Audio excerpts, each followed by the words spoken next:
Welcome to a new video. Today I want to show you why the Smart Roadster is your best start into the world of supercars. So first of all, why do I tell you that this is the perfect start into the world of supercars? So I'm currently driving a Corvette and a Viper, and I had other exotic cars before, but the Smart was the car that I was driving during my study, and it was so special that I still love it until today, and I still like to drive it, although I have much more powerful cars. The reason is, first of all, you get a car with 800 kilogram empty weight, so probably even less, because my car is, I threw a lot of things out that I didn't want. And you can see it's slightly modified, so it's only 40 millimeter lower springs. It has the net there, but that's only for show. And these are even the standard rims. I just painted them. And the rest of the car is pretty much stock. I just changed the rear lights, which I will show you later, and I changed the exhaust, which you can see in my other video about how I built this exhaust, because sound is not really great for the Smart. But the cool thing is that you can pretty much do everything with this car. You can drive it in your everyday life. Believe it or not, I was commuting with this car between Berlin and Munich every second weekend for 2 years, and I even took passengers with me. You have a trunk at the front, you have a trunk at the rear, because you have the engine pretty much sitting here, so the crankshaft is in front of the rear axle. The cylinder head is pretty much above the rear axle, so it's tilted above that. So very special concept, and that is the cool thing. If you think about all of the mainstream stuff you get today, this car is really special because everything is so unusual. So if we start with the seating position, if I knee down, you can see that my head is even higher than when I'm sitting in the car. So you're sitting super low. And this is something you don't really have in a lot of cars today. Like even sports cars are super high, and a lot of cars, like if you think about the current BMWs, they are built to have a battery underneath. So suddenly all the cars are pretty high. And the manufacturers sell you that as crossover cars and stuff like this, but that is a really low car. As a comparison, if I'm at the traffic light behind the BMW X6, the license plate of the BMW is higher than my roof. So it's a really high car, or this is a really low car, and the other around you are really high. So it's also something to watch out for when you're driving in city traffic, because people simply don't see you. And also that is kind of annoying when you get to a parking area. It's always hard to find your car because it's so small. It's only like 350 long and 110, 1.5 meters low, depending on how much you lowered it. So really hard to find. So let's talk about the different categories. So first of all, let's start with the engine. The engine is a 700cc 3-cylinder engine with double ignition. So you have 6 spark plugs on this one. And a lot of people forget to change 3 of the spark plugs, or intentionally don't do it, because 3 of them are pretty hard to reach. But it has 6 spark plugs, only 2 valves per cylinder, and at the time the smallest and highest revving turbocharger in the world. So I think it was revving to up to 298,000 RPM. And the turbocharger was also one of the things that I changed before. Not because the turbocharger was broken, it was because the wastegate was stuck, and it's 1 unit, so I already have the second turbocharger wastegate unit in here. And the cool thing about the engine is that it sounds quite interesting. My friend, whose parents are having a 911, he said it sounds like half a 911 when you're driving, so even with the stock exhaust. So exhaust note isn't great stock, but the noise from the 3-cylinder can actually sound pretty nice, and I think in this car it does sound quite nice. We will drive later on and you can hear that. Additionally, you have this nice bird sound coming from the turbocharger. So if you quickly close the throttle, you have this bird twitching, just like the old Audi rally cars. I showed you in the other video how I increased that noise with just a little bit of 3D printing and drilling some holes. So that is really cool now. So the car has a lot of nice sound, very entertaining. It's all real, nothing is fake in this one. So that is really cool. The next thing is the gearbox, and a lot of people are complaining about the gearbox in this car because people say it's the worst gearbox that was ever made. It's probably the slowest shifting automatic gearbox in the world. But to be honest, it is really horrible if you don't know the car. But if you're driving the car like me for almost 20 years, then it's really cool because or really cool is maybe exaggerated, but it's something you get used to. And if you know how the gearbox works, then it isn't that bad. So let's take a look inside here.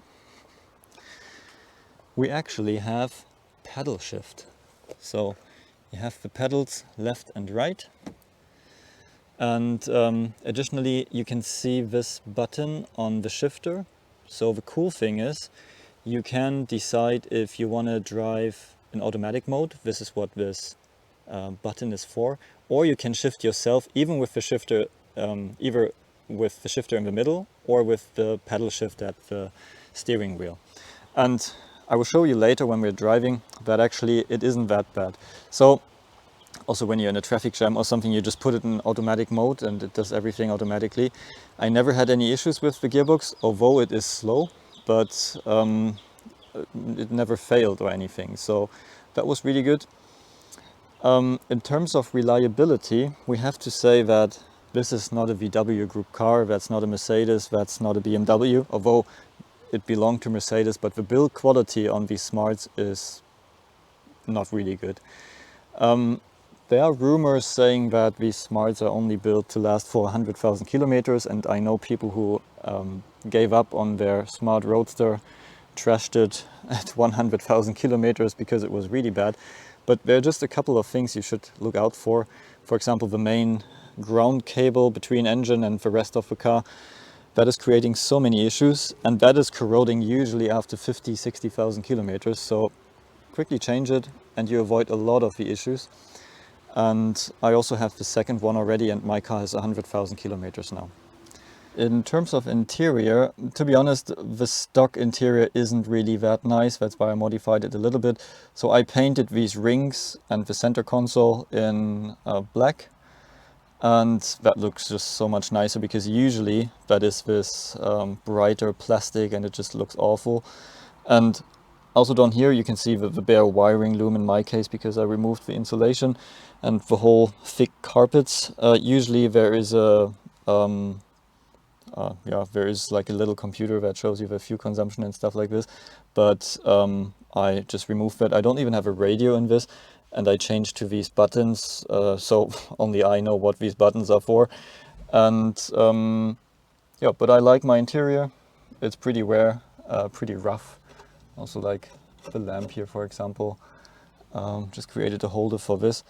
And yeah, if you just modify it a little bit, it looks so much nicer than what you find online on other cars. So as we said, the Smart is a car with two trunks. So the engine is at the back, and we have one trunk at the back and one trunk at the front.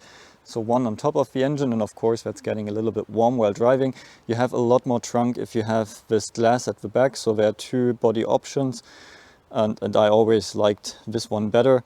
So actually you have quite a big trunk. You can also transport some beer boxes here, which is very important for German customers. You can also fold the passenger seat. And I was actually taking this car to winter vacations as well. So I drove with the car to Austria with my skis on the passenger seat. And it was really nice because we will come to that in a bit. Driving behavior is also really predictable. So it's really nice to play with the car in the snow. And while other people and their all-wheel drive SUVs around me were struggling, I was quite happily drifting with the Smart in Austria, and it was just really nice and really enjoyable. So you can have a lot of fun with that car. If we go to the front, of course, I have some police equipment here, which I of course don't use in public traffic, but the police is stopping me all the time and they always have a good laugh. And some people were asking me why I wrapped it in this American police design. So at the time, the plan was to only have this wrap, this design for a year. And I always liked the Need for Speed video games with the supercars as police cars, like the Lamborghini Diablo and other nice ones there. And I said, if I have this Smart, I want to have it in black. So usually you have this two color design where the safety cell is in a different color, which I really like. But for my own Smart, I wanted to have it completely in black, and just a couple of months after I got it, I wrapped it in this design, designed it myself in Photoshop, and then yeah, wrapped the car in a couple of hours work. And after a year, I still liked it. So now it's been 15 years and I still love it and I still don't want to take it off. So yeah, if you have any other design ideas, then please let me know. I was also thinking maybe I should wrap it like one of the prototypes, you know, this prototype wrap that car manufacturers have, because usually people are struggling anyway to know what car it is, so it would be even more confusing if you have such a prototype wrap. Okay, next category, let's talk about suspension. So we have a McPherson suspension at the front and the De Dion rear axle like all the Smarts had. And the cool thing is, first of all, it's very light, it's very simple. The front wheel carrier isn't a cast part, it's just a couple of sheets, yeah, a couple of sheet metal bolted together, and that's your front wheel carrier. So everything is really, compared to VW Group, it's quite flimsy in terms of the build quality, in terms of how they design stuff, but it's also a pretty light car. And to be honest, after driving this car for now a lot of years and a lot of mileage, it really works, at least for me. And the De Dion rear axle is cool because it's a nice combination or a nice compromise between a live axle and independent rear suspension. So you still have the rear arms, you still have rear wishbones, but you have one U-shaped profile that's connecting both sides. And the special thing about the Smart is that you have a lot of camber and a lot of toe-in at the back. So the rear axle is really stable for a long time, so the limit is pretty high. And that was also what they wanted to do, because it should be safe for the customers, which means that cornering speeds can be really high. But the problem is, once you get above the limit, if it's like starting to go, it goes really quickly. And at the same time, it's a car with a relatively short wheelbase compared to others and low weight, so you have to react really quickly. And I also spun a couple of times in roundabouts with it because it just comes so quickly. Sometimes it's just too quick for you. So need to be aware of this. There are also correction plates for that, so where you can change the camber and toe in. So change it to something more gentle so that your limit is not as edgy as it is from stock. But I really like this behavior, and I know where the limit is. So I also did my driver training actually with this car. So I did my German German national racing license with this Smart Roadster. A lot of people were laughing at me when I came to the racetrack with this car. The others had Golf GTI and BMW 3 Series and other tuned cars. And in the end, we had to make a test race for half an hour, and my Smart was the only car that was still driving. All the others were overheating or broke down with some issues. So if you know the technology, then you can actually run this car pretty reliably. One thing I did was when I'm driving with it on a racetrack, I'm taking the front trunk out, which means that the front radiator can exit the air more freely, so you have better cooling at the front. And I opened the roof so I can sit there properly with a helmet, and also I turned up the heating so that I have some additional cooling from the interior radiator. In terms of body options, you have two possibilities for the roof. So you can either have the electric soft top, which is the one that I have, or you have the manual hard top. I really like the soft top because you can open and close it at any speed, even at top speed. And the Smart is always a convertible. That's really cool. So even if you're not a convertible fan like me, you have a convertible. So if you feel like it, you can just open the roof. And sometimes if you want to transport things, it's also quite handy. Another thing is that if you open the door, it just looks so cool. You have this long, slim door, and actually that's an aluminium frame with plastic on the outside. So that is plastic. And the B-pillar is still standing there, just like the Viper. So that's also one that I really like. Also the front fender is plastic, the front bonnet is aluminium, and the safety cell, which is A-pillar, the sills, and then the B-pillar. This is steel. So a really nice little nimble car, which is not very expensive but very special. And actually you can get a Smart Roadster today from 2,000 euro in Germany, and for a decent model maybe 4,000 to 8,000 euro. So it's really something a lot of people can afford. In terms of fuel consumption, the 82 horsepower version like mine, which is, so there was 61 and 82 horsepower, this one needs Super Plus, so 98 octane, but I only need like 5 liter on 100 kilometers with this car. So it's really affordable, it's not a problem. So really a nice car, especially if you're like a young person, you want a sporty car, you don't have family yet, you just want to have some fun, or as your second car. Really easy to get, cheap to run, and a really nice start for anything that comes later with more power. Okay, so let's drive the car now. First of all, that is my key. So these buttons were breaking out over time, so the plastic is not very durable. Of course, I have a nice Peppa Pig key fob for this, and the key goes here. Actually, this thing is illuminating in the night, so you can find it. So put your foot on the brake, switch on the ignition. You can see it's on neutral, and only if it is in neutral you can now start the engine. Okay, and now you can put it in drive, and it's in automatic mode. If I press the button here, we are in manual mode, so by default it's always in automatic mode. So let's start. Okay, so when you're driving, we can now shift with our pedal here at the side, but we can also shift here. So you can choose whatever you want to have, or you just press the button here and we're in automatic mode. And as soon as you lift the throttle, it goes to the next gear.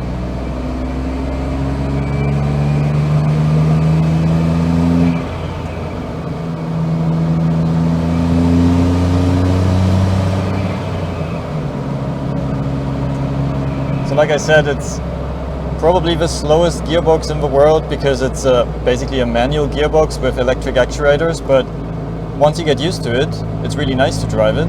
It's really okay. And the faster, or the more you push the throttle, the shorter are the shifting times. And just listen to that.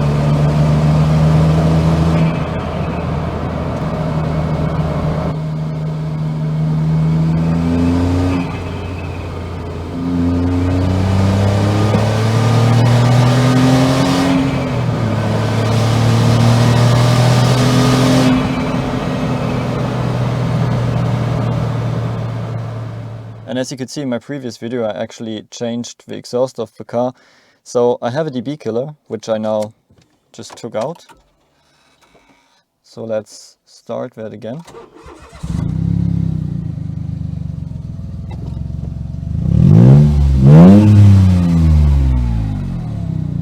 So that is very different now.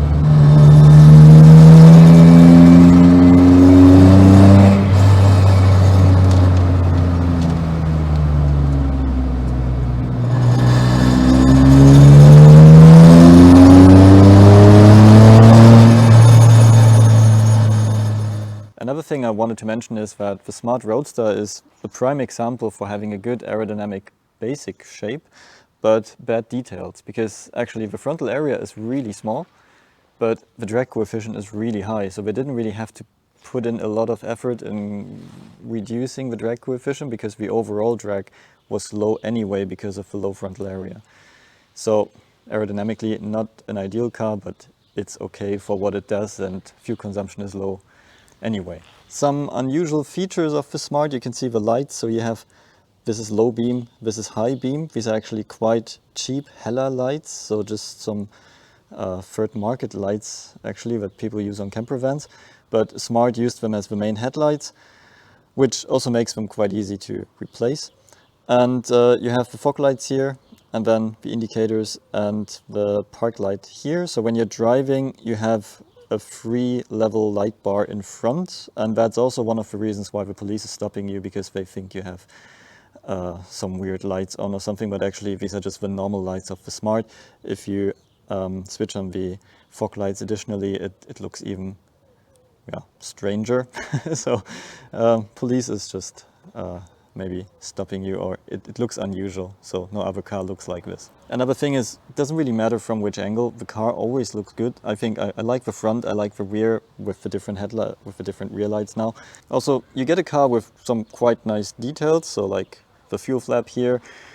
You have the side inlets, you have the rear outlets here, so the car is hot at the back, which is also unusual to normal mainstream cars. You have the side intakes, although only the upper part is open for engine air. And you have quite deep dished rear wheels, as you can see, and the front is relatively normal. And I don't have any like track extensions here or anything like this, so no plates on here. This is really the original look, even original wheels. Yeah, so quite an unusual car. You always have to think about where is what on the car. So cooling is in front, brake fluid is in front, but actually coolant reservoir is at the back. Of course, engine is at the back, oil is at the back. You can't even drain the oil pan. It doesn't have a screw there, so you have a pump to pump the oil up. Good thing is you don't really need a lift to do an oil change. So a lot of weird things that are very unusual compared to other cars, and that makes it such a special car. And it's pretty much like other supercars, which also have some strange quirks, and the Smart Roadster is no different. So as you can see, the Smart Roadster is the perfect start into the world of supercars, because it's such a rare car, it's such an unusual car, it has a lot of character. You can get it for very little money, it's very cheap to run, and it's a lot of fun. So let me know if you are interested in more videos about my Smart Roadster, and see you at the next video.